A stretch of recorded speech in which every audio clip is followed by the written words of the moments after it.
advogado, doutor em Direito pela Pontifícia Universidade Católica de São Paulo, escritor.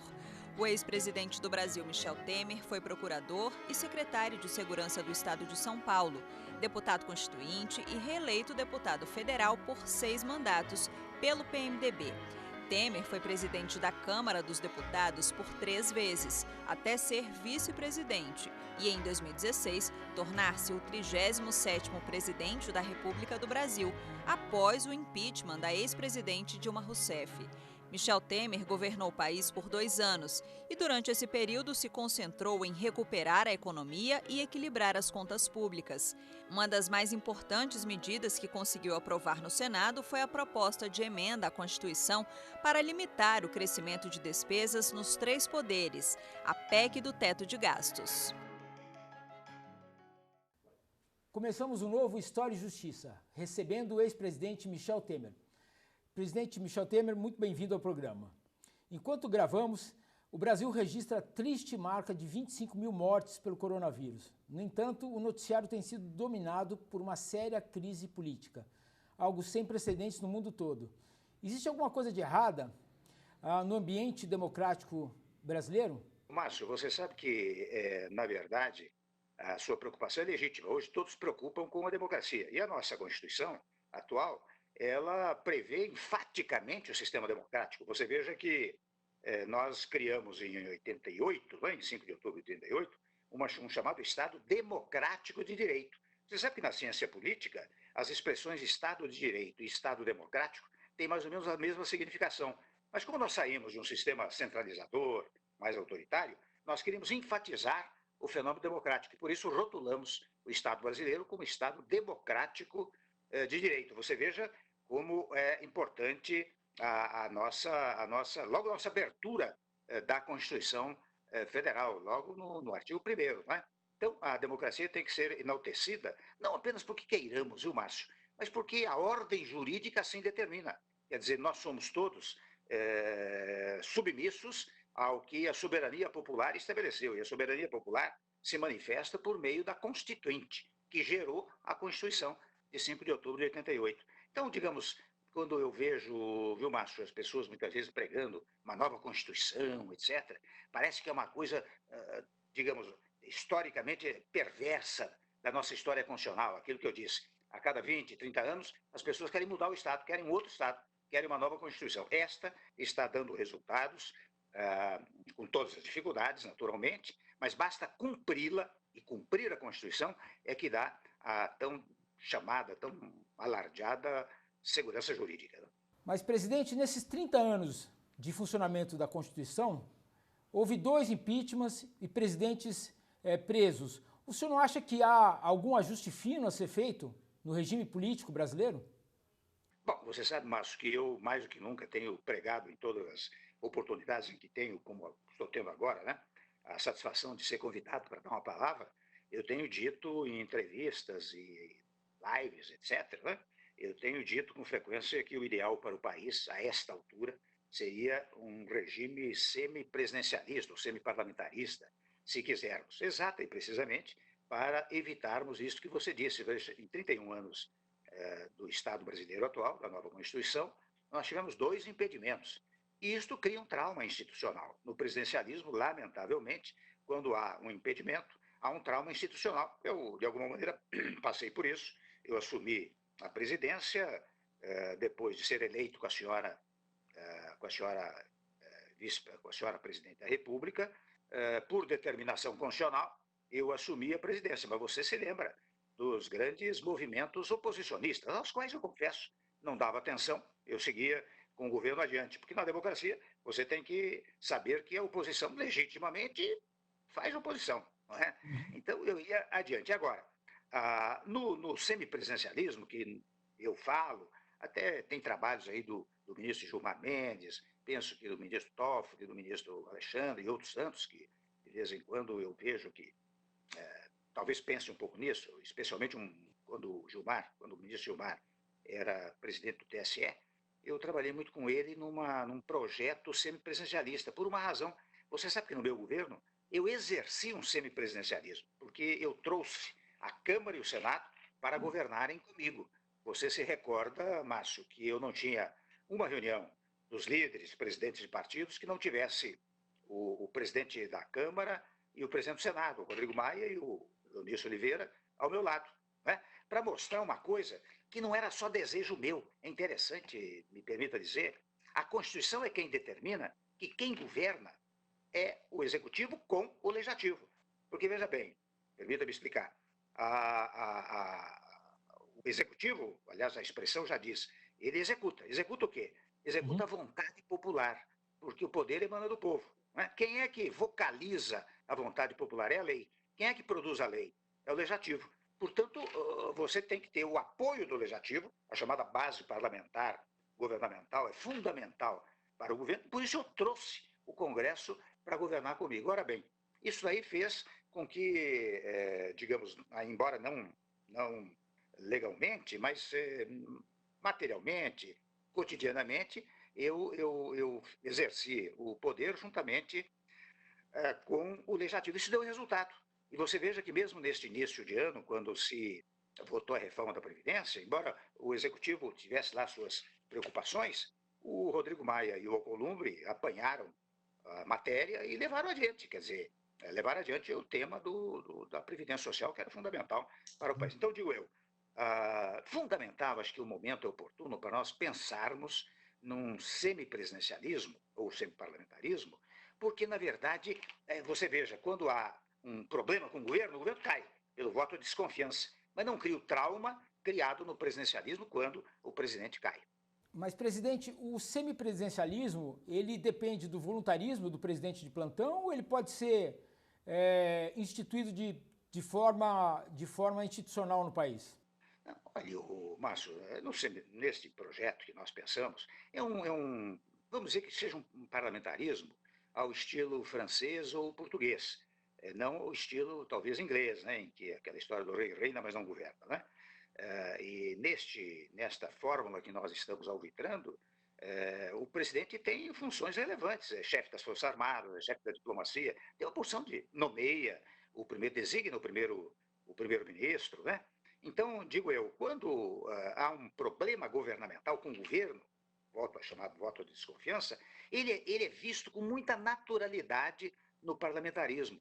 Ao passo que o impedimento, o impeachment, embora previsto no texto constitucional, é visto com maus olhos. E verdadeiramente é uma coisa curiosa. No Brasil, e aqui eu aproveito para fazer, se me permite, mais uma pregação, no Brasil nós achamos que se o presidente cai, o vice-presidente não deve assumir.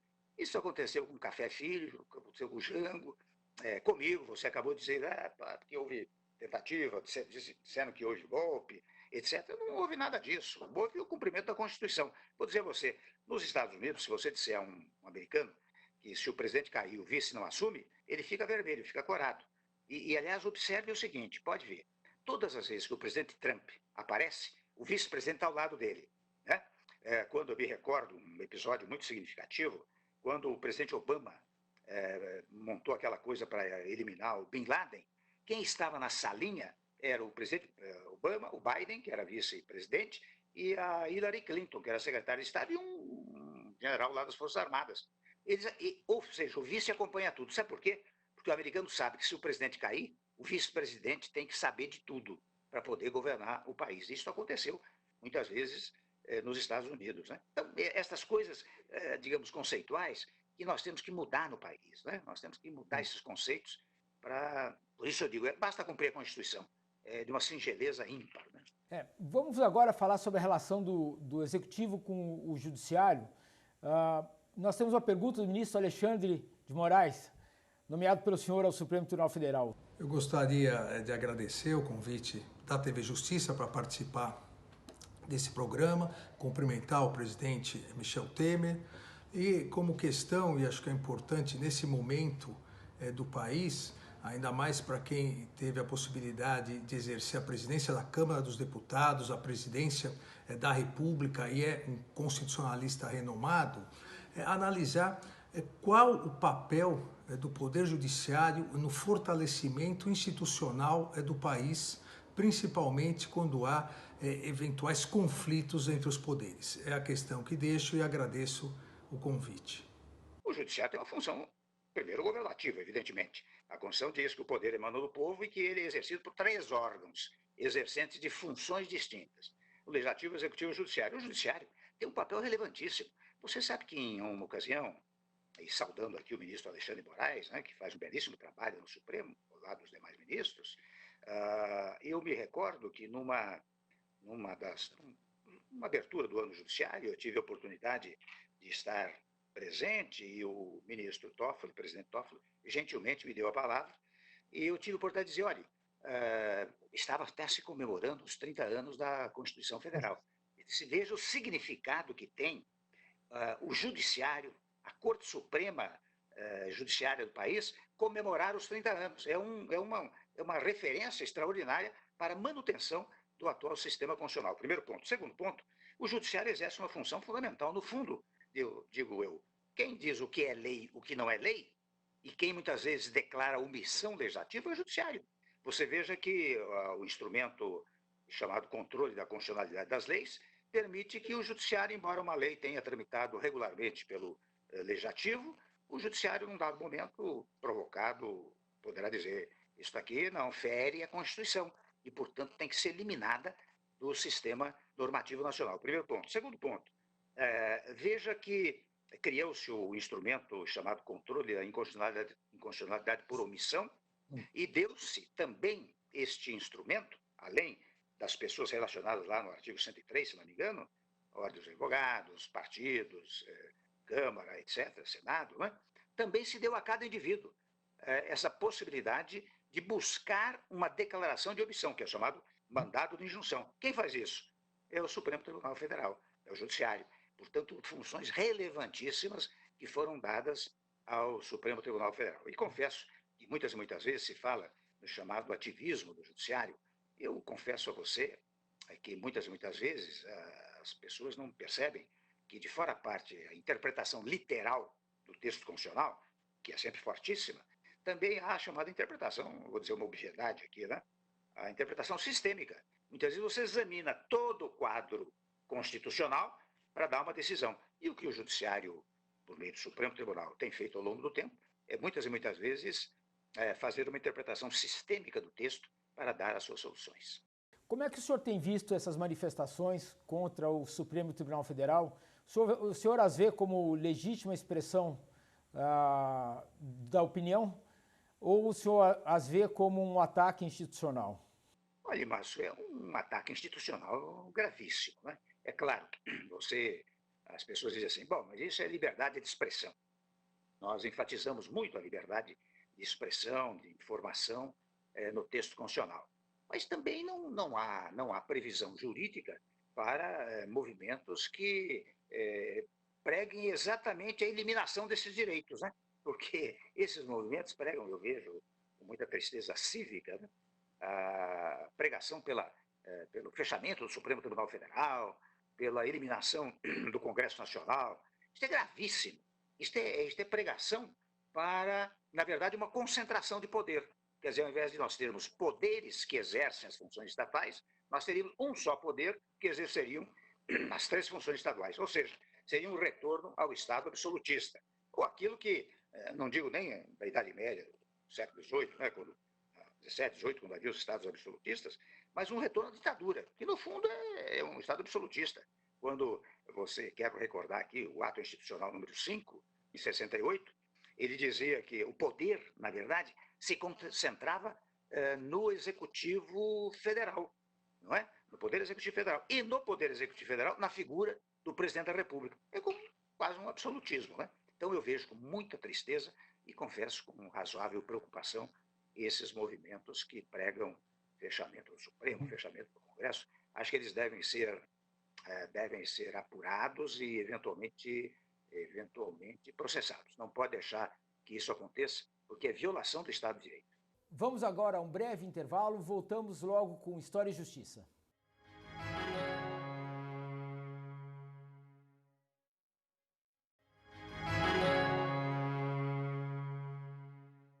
Estamos de volta com História e Justiça, entrevistando hoje o presidente Michel Temer. Presidente, o senhor se arrepende de algum ato que tenha tomado ou não tenha tomado durante a sua presidência? Olha, Márcio, eu certa e seguramente cometi muitos erros, como todo governante comete erros, né?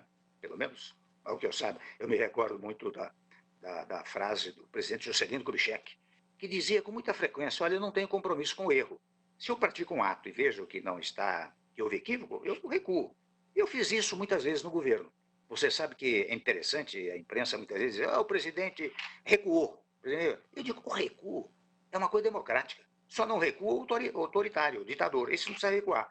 Agora, você, quando faz um ato qualquer, primeiro, sendo presidente da República, precisa ser muito bem meditado, muito bem pensado, muito bem discutido, muito bem articulado, muito bem formatado. Primeiro ponto. Mas segundo, quando ele é produzido, se ao depois verifica-se o equívoco brutal que tenha se verificado, se consolidado, o presidente pode recuar. Isso é fruto da democracia. Então, digo eu certo e seguramente cometi erros. Agora, acho que não foram erros fundamentais, porque interessante, eu não me recordo muito assim de uma coisa gravíssima que eu tenha feito. Eu fiz as reformas do país, reformas que eram desejadas há muito tempo e que ninguém, nesse curto período que você, de 2 anos e meio, 2 anos e 8 meses, que ninguém ousou fazer a reforma do teto dos gastos públicos, a reforma trabalhista, a reforma do ensino médio, a queda da inflação, a queda dos juros, não é? Uhum. A moralização dos estatais. Não é? Então, eu não me recordo assim de um erro. A intervenção no Rio de Janeiro, o senhor teria feito da mesma maneira? Teria. Vou dizer a você por quê. Porque, na verdade, chegou-se a uma situação no Rio de Janeiro, e como antecedente, eu digo até que num dado momento, assim que eu cheguei ao governo, logo em seguida seriam realizadas as Olimpíadas no Rio de Janeiro. Você sabe que naquela ocasião corria-se o risco de não poder realizar as Olimpíadas, em função da insegurança, em função da falta de verbas, e eu naquela oportunidade eu autorizei a remessa de 3 bilhões de reais, precisamente para realizar as Olimpíadas, porque era fundamental para a visão que o mundo tinha do nosso país, e deu tudo resultado. Primeiro ponto. Segundo ponto, no caso da intervenção, eu fiz a intervenção parcial. Fizemos a intervenção na área de segurança pública, porque criou-se uma tal situação lá que mesmo com a chamada GLO, as Forças Armadas que nós mandávamos para lá, para garantir a lei e a ordem, não havia como organizar a segurança no Rio de Janeiro. E até interessante, foi uma intervenção parcial, digo eu, e negociada. Sabe que eu chamei o governador? Disse: governador, eu vou ter que decretar intervenção lá na segurança pública. Eu quero a sua concordância. Eu não quero fazer uma coisa agressiva. Ele disse: olha, mas é importantíssimo. Ele é importantíssimo. Então, eu fiz, veja, eu fui para lá o general Braga, que eu designei como interventor, ele organizou administrativamente a área da segurança pública, e você veja que deu resultado. Nos primeiros meses, eu volto a dizer, ele organizou a segurança pública administrativamente no Estado. Nós destinamos muitas verbas para lá, naquela ocasião, e logo em seguida, 6, 7 meses depois, começou a cair a criminalidade. Então, em 18, caiu sensivelmente a criminalidade. O Jung até, que foi ministro da Segurança, sempre divulga esses dados. E logo no começo de 19, portanto, começo do governo, novo governo, também caindo a criminalidade no Rio de Janeiro. Portanto, não me arrependo, não. Eu faria de novo. E o protagonismo dos militares, acho que começou no país com essas GLOs, né? Quer dizer, os militares voltaram a atuar no sentido de melhorar a situação do país com as GLOs. Só que agora os mesmos personagens, o senhor citou o general Braga, as Olimpíadas eu acho que também tiveram a participação do general Fernando, e o Etchegóin foi um ministro do senhor, general Etchegóin. O senhor trouxe para dentro do governo, né? Como é que o senhor vê a participação de militares no executivo? Você sabe que, em primeiro lugar, eu não faço distinção entre civis e militares, porque parece que são classes diferentes. Não são, são todos brasileiros. Os militares, ademais disso, são preparadíssimos. Eu tive essa experiência com o general Sérgio Etchegóin. Eu o chamei para comandar o gabinete de segurança institucional.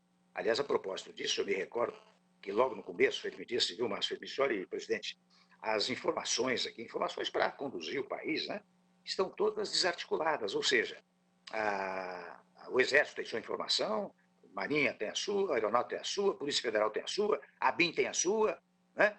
E nós precisamos centralizar isso, Etchegóin. Siga em frente, vamos centralizar essas informações. Em 4, 5 meses, Márcio, ele centralizou todas as informações, de modo que ele se encontrava comigo todo dia às 8h30 da manhã, logo que eu chegava, não é? ou antes até, e me dava todas as informações referentes ao que estava acontecendo no país, porque estava tudo centralizado no Gabinete de Segurança Institucional. Portanto, me prestou um relevantíssimo serviço. E depois, ademais disso, ele já não estava mais nas Forças Armadas, ele já estava na reserva, né? E os comandantes militares sempre me deram um apoio estupendo. Você sabe que uma ocasião, em 2016, quando chegou em dezembro, não sei se você se recorda, houve inúmeros, eu estava 8 meses no governo, mais ou menos, houve inúmeras rebeliões nas penitenciárias em todo o país. 15, 16 penitenciárias, uma coisa assim. Eu chamei os comandantes das Forças Armadas, juntamente com o ministro da Defesa, né, e disse, olha, eu vou precisar dos senhores. Eu vou precisar que os senhores apoiem as polícias militares para varredura em todos os presídios do país. O general Vilas Boas era o comandante do Exército. Ele tomou a palavra e me disse, olha, presidente, pela Constituição, o senhor é o comandante supremo das Forças Armadas. Diga o que nós devemos fazer. E, a partir daí, não só deram um apoio extraordinário, fazendo com que no ano próximo, em 2017, houvesse 1 ou 2 rebeliões, não mais do que isso, primeiro ponto. Segundo ponto, os governadores passaram, em face da insegurança pública nos estados, passaram a pedir muito a presença das Forças Armadas, chamada GLO, né, Garantia da Lei e da Ordem. Eles me oficiavam, eu chamava o ministro da Defesa, os comandantes, dizia, vou decretar uma GLO lá no Espírito Santo, vou decretar em Rio Grande do Norte. Você sabe que as Forças Armadas chegavam lá, você deve recordar-se, eram aplaudidas pelo povo. Eles punham ordem na casa lá. Né? Aquilo deu muito certo.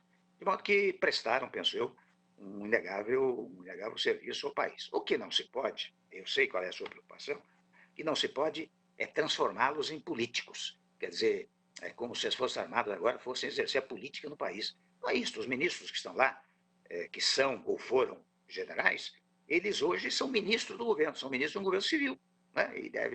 E se comportam e devem comportar-se como tais. Perfeito. Nós temos uma pergunta do presidente da Câmara, Rodrigo Maia. Presidente Michel Temer, para mim é uma honra estar aqui podendo perguntar nesse programa a você, né, por todo o trabalho que fizemos em conjunto, pela admiração, pela amizade. Presidente, eu vou fazer uma pergunta que eu acho que é muito importante, até no momento de crise que vivemos hoje. O senhor assumiu o Brasil, né, com o governo numa situação muito difícil, recessão profunda de 2 anos, né, e o senhor entrega o Brasil com um crescimento. Ainda não aquilo que nós gostaríamos, mas um crescimento. Eu gostaria que o senhor falasse um pouquinho sobre as medidas econômicas, como o senhor, junto com o parlamento, como nós conseguimos começar a reorganizar o Brasil, reforma trabalhista, teto de gasto, retorno dos leilões do petróleo, mudança da taxa de juros do BNDES. Acho que essa é uma questão muito importante. Como o governo organizou essa pauta, né, e qual foi, né, o resultado final, né, quer dizer, daquilo que o governo pensou, do que o senhor pensou quando assumiu com a sua equipe, e o resultado final daqueles projetos mais importantes que começaram a reorganizar o Estado brasileiro e a economia brasileira. Aquilo que o nosso presidente Rodrigo Maia disse, aliás, ele tem sido eu sempre digo, tem sido um gigante nessa história toda aí, né? Ele ao lado do Alcolumbre, naturalmente, mas ele tem levado adiante projetos lá de muito interesse para o nosso país, né? Mas isto, até com muita modéstia, começou muito talvez no nosso governo. Quando eu dizia que eu chamava o presidente da Câmara, o presidente do Senado, o Rodrigo me deu um apoio extraordinário. Veja que eu ousei nós ousamos, a área econômica, o Meirelles e todos, né? Nós ousamos apresentar uma emenda constitucional que estabelece um teto para os gastos públicos, partindo de uma concepção trivialíssima. Né? Você não pode gastar mais do que aquilo que você ganha. Se você ganha 5 mil por mês e gasta 10, no fim do ano, você tem um problema financeiro. Né? Ora bem, o país também, se você arrecada tanto, 10, 100, você não pode gastar 200. Então, o que fizemos? Mandamos uma emenda constitucional fixando um teto de gastos públicos. Você sabe que é uma matéria difícil, viu, Márcio? E eu me recordo que o Rodrigo deu um apoio estupendo naquela ocasião para que nós aprovássemos, e depois o Onísio Oliveira igualmente, mas o Rodrigo apoiou muito e nós conseguimos uma votação, penso eu, recorde naquela época. Na Câmara dos Deputados foram 366 votos, quando necessários eram 308 votos. Não é? E eu até dou um fato importante. E veja como o presidente da Câmara nos ajudou. Né? Essa matéria foi votada, Márcio, às 4 horas da manhã de um feriado, porque naquele dia, já à meia-noite, começou um feriado. E você sabe que lá na Câmara, eu presidi 3 vezes a Câmara dos Deputados, né? Na Câmara, quando tem um feriado no dia seguinte, e no dia anterior, com muita naturalidade, os deputados, os senadores vão todos embora. Pois muito bem. Nesse caso, a votação foi até 4 horas da manhã, e 4 horas da manhã, 4 e meia da manhã, foi aprovado o teto para os gastos públicos. Mas foi uma coisa importantíssima, uma demonstração significativa de que a aliança do Executivo com o Legislativo é fundamental para o país. Isso deriva do que? Do diálogo. Né? Você veja que nós nos pautamos, e volto a dizer que o Rodrigo ajudou muito nisso, né? Nós nos pautamos pela ideia da responsabilidade fiscal ao lado da responsabilidade social. Né? E isso deu certo. Caminhou, deu certo. Acho que foi muito produtivo até. Produtivo. Perfeito. Agora, aproveito para cumprimentar o presidente da Câmara, Rodrigo Maia. Presidente Temer, como é que o senhor compatibilizaria o teto de gastos às necessidades de apoio financeiro causadas pela crise do coronavírus? Bom, em primeiro lugar, viu, Márcio, você sabe que a emenda do teto de gastos públicos, ela prevê essa hipótese de uma comoção interna, ou de uma pandemia que seja, né? Há um parágrafo lá da emenda constitucional que diz o seguinte: este teto não se aplica no caso de comoção interna, no caso de calamidade pública, né? E, portanto, remete a um artigo, se não me engano, é o 167, parágrafo 3º do texto constitucional, que permite os chamados créditos extraordinários, ultrapassantes do limite do teto de gastos públicos. E curioso que isso pode ser feito até por medida provisória. De modo que o teto de gastos públicos já previa a hipótese de um dia acontecer um drama no país, não é? E que demandasse créditos extraordinários, volto a dizer, ultrapassantes teto de gastos públicos. Né? Primeiro ponto. Segundo ponto, que você pergunta, é que, na verdade, estão todos empenhados nessa matéria. Né? Eu vejo que há, viu, Márcio, uma disputa, digamos assim, entre os governos estaduais, o governo federal, quando todos deveriam unir-se. Agora, assim como no direito, né, a pauta político-social também é uma pauta de valores. Você precisa dimensionar e avaliar os valores. Qual é o valor que se discute agora? É o valor vida, de um lado, o valor economia, de outro lado. Eu acho que neste momento, e nesses últimos 2, 3 meses, tem prevalecido o valor vida, é o valor maior. Né? Porque você tem que destinar todos os recursos para combater esse inimigo insidioso, né? que é o coronavírus. Né? Primeiro ponto. E a pergunta é a seguinte: o governo federal tem feito isso? Tem. De alguma maneira, os bilhões estão sendo destinados para os mais vulneráveis, tem que sustentar as pequenas empresas e tem que sustentar as grandes empresas, com o compromisso de não haver demissões. Isso é fundamental. Portanto, veja bem, quando eu falo isso, eu digo interessante, este apoio financeiro que se dá, no fundo, ele faz parte do conceito constitucional de saúde, porque você tem que, assim como as atividades essenciais, quando você diz, bom, você tem que permitir que os caminhoneiros andem pela estrada, porque eles abastecem o país, você tem que permitir a ação do agronegócio, porque se você não tiver abastecimento de supermercado, tiver abastecimento de farmácia, não tiver os médicos, operadores da medicina, né, trabalhando, não tiver a segurança pública funcionando, não tiver os heróicos lixeiros recolhendo lixo em todo o país, você cria um problema seríssimo para a saúde. Eu até digo, exagerando, né, talvez, e estas atividades essenciais, elas fazem parte, na verdade, do conceito constitucional de saúde, porque diz lá a Constituição que a saúde é dever do Estado, né, e direito de todos. Né? Portanto, está exatamente isso. Agora, depois você vai tratar da economia. Né? A pessoa diz, bom, mas a economia, poxa, vai dar 5%, 6% negativos no final do ano. Eu digo, olha, a economia se recupera. Quando nós combatermos definitivamente essa pandemia, eu até dou um exemplo que é meu. Né? Quando eu assumi o governo, eu assumi interinamente em maio de 16, né? O PIB era negativo em menos 3,6. 1 ano e 7 meses depois, o PIB era positivo em 1,3. Ou seja, eliminamos o negativo de 3,6 e caminhamos para o positivo de 1,3. Então, portanto, a economia é algo recuperável. Né? A gente não deve ter essa preocupação e dizer que uma coisa briga com a outra. Né? Na verdade, elas se conjugam. E nós temos, há momentos, você tem que direcionar mais a sua atividade governativa para um valor determinado. No outro momento, você direciona para outro valor. Ora, de um lado, portanto, digo eu, o governo federal está fazendo o seu papel. Os estados estão fazendo o seu papel. Aqui em São Paulo, por exemplo, o João Dória, ele logo no início abriu as estradas para os caminhoneiros, com apoio de postos de gasolina, alimentação, etc. Né? Os órgãos, o Supremo tem feito o seu papel. Na dúvida entre quem tinha competência para legislar sobre a matéria, o Supremo trouxe à luz o preceito constitucional. Você pega lá o artigo 22, 23, 24, diz que é competência concorrente da União e dos Estados legislar sobre saúde. Ora, e no legislar sobre saúde, a União, diz a Constituição, edita normas gerais e o Estado edita as normas especiais, de acordo com a sua localidade. E isto que o Supremo fez, ao confirmar, portanto, algo que a Constituição estabelece. Então, veja, que todos estão trabalhando em conjunto. Agora, eu não sei por que, em face de uma coisa desastrosa. Hoje nós estamos com mais de 25 mil óbitos, né, e 400, não sei quantos, 400 mil, né, internações. Uhum. Um drama brutal para o país, e há uma divergência, muitas vezes uma divergência espacial, quer dizer, um sentido federativo, né, entre União e Estados, e às vezes até uma divergência orgânica entre os órgãos do poder. Não podemos fazer isso. Nós temos que unir todo mundo.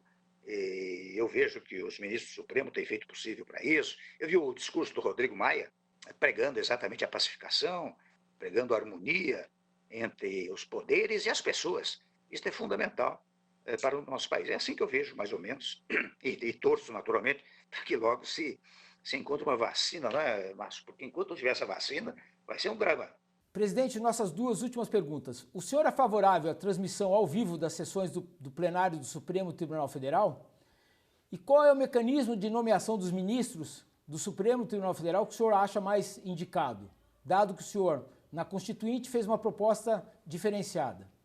Olha, Márcio, eu efetivamente, e digo isso não é em desfavor do Supremo ou dos ministros, eu falo isso em favor do Supremo e em favor dos ministros, e, portanto, em favor da institucionalidade.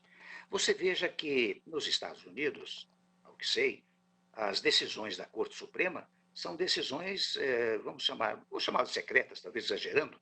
Se houver voto divergente, o voto divergente pode ser publicado, mas ele não é levado ao plenário. Ao plenário, eles levam a decisão, né? Naturalmente tem as sustentações, etc., mas levam a decisão. Para quê? Para preservar a indemnidade, a integridade da Corte Suprema. Aqui no Brasil, lamentavelmente, sem embargo, veja bem, da importância que o Supremo Tribunal Federal tem para as instituições, para o país, e sem embargo da sabedoria jurídica com que os ministros se manifestam, formam-se correntes. E formam-se correntes que chegam a agredir o Supremo Tribunal Federal, e além de agredir o Supremo Tribunal coletivamente, agredir individualmente a ministros que, de repente, vão tomar um avião, são hostilizados. Né?